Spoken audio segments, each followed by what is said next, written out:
How many of you have ever thought about your legacy? Have you considered how you'll be remembered? Have you wondered whether or not that your life is amounting to anything of significance? I can tell you that I have. In fact, I had a moment of conviction one day when I was reading the Apostle Paul's teaching on legacy. You see, Paul says that whatever you do, if you don't do it out of love, it amounts to nothing. No matter how high on the ladder of success you might climb, no matter how successful you may think you are, no matter what your title is, if you achieve your accomplishments not out of love, it amounts to nothing. Nothing more than an irritating noise, like a clanging cymbal, or perhaps an obnoxious dog bark.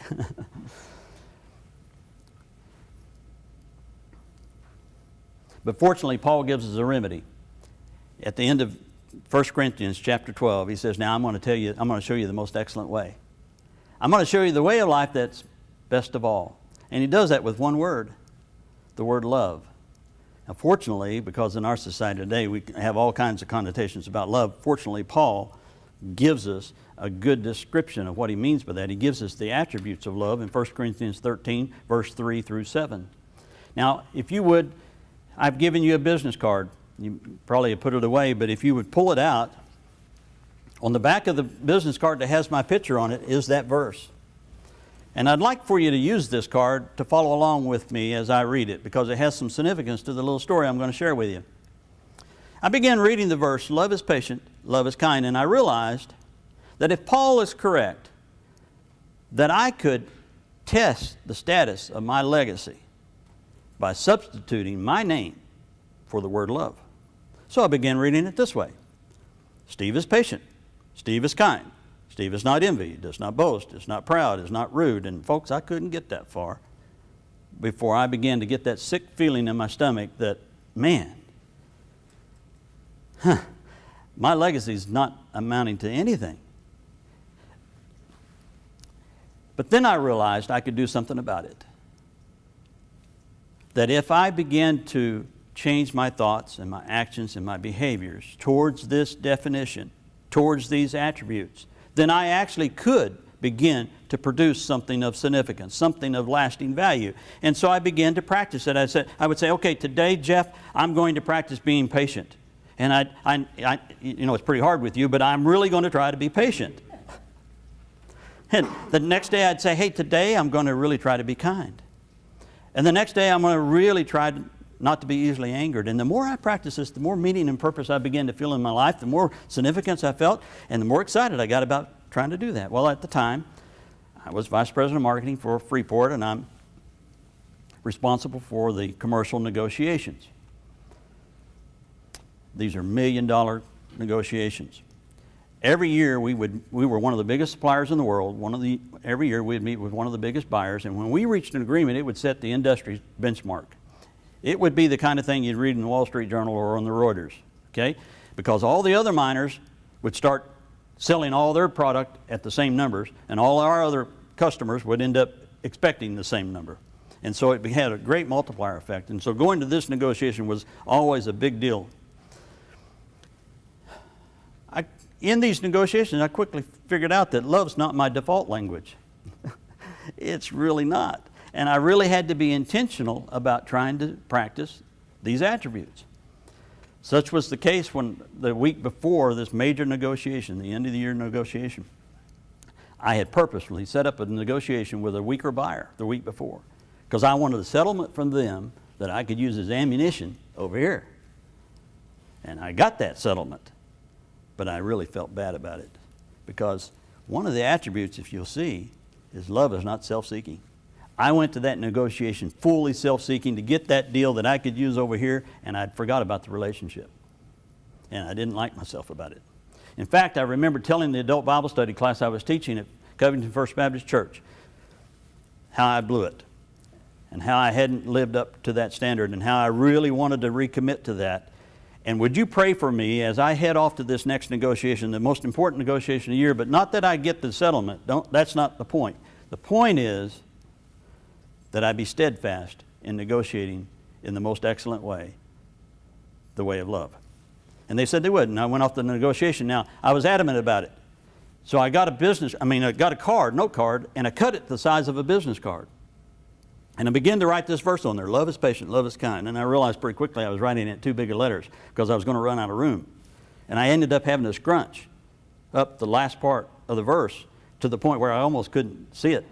And the intention was I was going to have it, and I'd have it in my billfold, and every time I could pull it out and recommit and recalibrate my mind and heart. But then I decided, no, I'm going to put it at the top of my negotiation papers, and so it stayed right there throughout the whole negotiation. The part I focused on, though, was the bigger words that I had underlined: kind, not self-serving, looking for a win-win deal, not easily angered, those kinds. And that last couple of lines, I didn't really pay attention because they're kind of scrunched up. Well, let me set this up for you.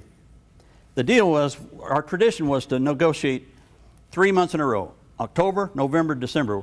In December, we would reach agreement. That has been our history. Both parties are coming to this negotiation with the full expectation that there's going to be a settlement. So much so that we invited a customer number 2 to come the second day, and customer number 3 to come the third day. We're meeting in Hawaii. These are Asian customers, and it's a convenient halfway meeting point, so to speak.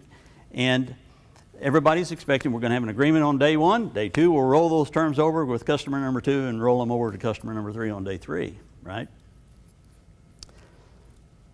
So I'm going to be negotiating in the way of love, the most excellent way, the way of life that's best of all. But I quickly found out that my counterparty was going to play hardball. And they began to throw everything at me they could. They played every negotiation card in the deck. They even began to threaten to take a holiday, which is a contractual provision. We mark it under a long-term contract, 10 years or so. It's possible that you might not reach agreement in a particular year, so you can call a holiday and forego the business for that year. And they begin to threaten that. Now, in all the years that I'd been negotiating, more than 10, with many customers all over the world with all different kinds of cultures, just about every part of the world except for Africa, I never once declared a holiday because it could make you seem unreliable and you could cause harm to the other party if they're expecting your supply, or in our case, if we're expecting the outlet. And so they're really playing hardball by threatening to take a holiday. In fact, they even upped the ante and declared the holiday. And fortunately, by the grace of God, I was able to speak with them, bring them back to the table without making a concession. But that just kind of tells you the environment I'm in here. We get to the end of the day and there's no deal. And we reached an agreement to extend the discussions over into the next day, which meant we had to get customer number 2 to agree to start the negotiation with them in the afternoon of day 2. And we continue to negotiate. It's in the morning of the second day, it's now 11 o'clock, no deal. 12, no deal. We agreed again to extend the negotiations into the afternoon of the second day, which meant we had to reach agreement with customer number 2 to take them to dinner, and we'll negotiate with you on the morning of the third day, which meant we had to get agreement from customer number 3 to meet you in the afternoon of the third day. And everyone's agreeable, and we continue to negotiate. And here it is, 4 o'clock in the afternoon of the second day, no deal. 5 o'clock, no deal. And I instruct my staff who had accompanied me on this trip to leave the table and take customer number 2 to dinner like we promised. And I'm going to stay back and try one more time, try it one more time. And our interpreter for their country, an agent for their country, stayed with me. And the 2 of us are there, and the rest of them are there. And here it is, 6 o'clock, no deal. 7 o'clock, no deal. We're more than $2 apart. $2 is not a big deal, but based on the volume of business we're doing with them, it's several hundred thousands of dollars, and based on that multiplier effect for all our business, it was more than $1 million to me. So it was a big deal. Well, we've taken a break, and I'm expecting them to come back, and they finally came back, and they accepted all the commercial terms I was looking for except for one. But essentially what they had done is rolled the differences of all those terms over into this one term, making this one term unprecedentedly high and clearly unacceptable, and I couldn't believe it. In fact, I looked at my agent, and I said, unbelievable, whispered it to him, but probably loud enough on purpose for everyone in the room to hear. And then out of frustration, I just cupped my hands over my eyes and put my elbows on the table, and I just sat there. Then it occurred to me that silence at the negotiation table is golden. So I just decided to sit there. As I'm sitting there, anger wells up in me. And I remember that love does not easily anger, and I rejected it. But as I sat there, I realized at some point I got to break the silence. And I just excused myself from the room. I didn't call an official break. They didn't know if I was going to be gone 5 seconds or 50 minutes, so they had to stay put. And I left, and I walked up a path, found a flower garden up there, and sat down on a little brick ledge and began to pray. I prayed something like this. Lord, you know my heart. You know I've been trying to do this negotiation your way, but your way's not working. We're $1.85 apart. I've got 35 cents I can move. That means they have to do $1.50. It's almost 8 o'clock on the second day. It looks pretty tough. I began to think about the negotiation, how I'd been handling myself, how they'd been handling themselves, how they had threatened a holiday, how I'd brought them back, how I'd been trying to be patient, trying not to get easily angered. One of my staff members said, let's just pack up and go home and let them know how we felt about it. And I said, no, we're going to continue to do it in love. And I said, Lord, it's not working. I don't know what else I can do. And I decided to just sit there and be still and wait for an answer. And as I sat there, I got one. In that still small voice that you hear about, as audibly and as discernibly as you might imagine in the subconscious of my mind, I heard 2 words. Love perseveres. I said, love perseveres. Yes, love perseveres. Haven't I been persevering? I mean, my gosh, we've rescheduled this thing 2 or 3 times. It's almost at 8 o'clock in the second day. Isn't that perseverance? And the response was, love perseveres. And then in the forefront of my mind, in my mind's eye, I could see those scrunched up words on the bottom of that card, sitting at the top of my business papers, back in the meeting room. Love always protects. Love always trusts.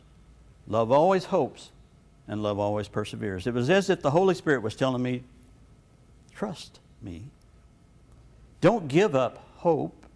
Continue to persevere in the most excellent way. Okay, thanks. I had no idea what I was going to do next. All I know is I got to go back in the room. It's not even an official break. And as I go back into the room, I remember asking for the grace to know what to say. I took my seat and I thanked him for the privilege of being able to have some time to reflect on the discussions. I said, in fact, that's what I've been doing. I've been reflecting on how I've been behaving throughout the negotiation, trying to negotiate in a professional manner that I thought would be beneficial to our long-term relationship. And I said, I've been trying to remember the principle of give and take because I thought that would be beneficial to our long-term relationship. And I said, frankly, I don't know what else to do except just to continue to try. And so I'm going to offer you make an offer, but you're going to probably see it as a pretty small offer because, frankly, I don't have very much I can offer. So I made an improvement of 20 cents. Now that leaves me with 15 cents. They have to move $1.50. And they take a break. They come back after deliberating and they make an improvement of $1. We're 65 cents apart. And I again expressed my disappointment, said all I know to do is just to continue to try, and I increased my offer by 14 cents. And I coupled that offer with the statement that I was essentially out of room. I hardly had anything else. And the lead negotiator said, you said you had hardly anything else. You mind me asking what it is on the basis I'd take it? I looked at him straight in the eye, and with a bit of forcefulness, I said, 1 cent. He swallowed, as if he was consuming the moment. And then to my surprise, he accepted. As he stood to shake hands to seal the deal, I realized that my knees had begun to tremble, and a little tear of joy welled up in my eye socket as I realized what had just happened. That the Holy Spirit had just guided me into a successful settlement, that perseverance with love as my banner had won the day and nothing else would have. But that's just the beginning of the story. Because you see, we left there and we went to a restaurant to celebrate. Now, I had hosted the night before. It was their turn this time. We went in a stretch limousine. There were about 8 or more of us, only 2 on my side. I'm the only American. And we go there, and on the way, I can tell they're talking about the discussions. I don't understand their language. I can't speak their language.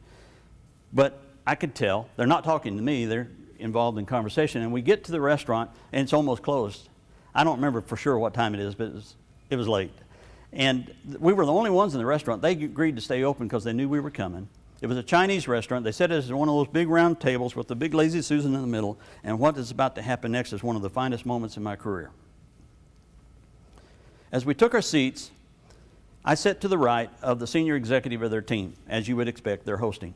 And he was the first one to speak, as you would expect. And what he says to me next is a question I've never, ever been asked before or since. He turns to me and he says, "What kind of Christian are you?"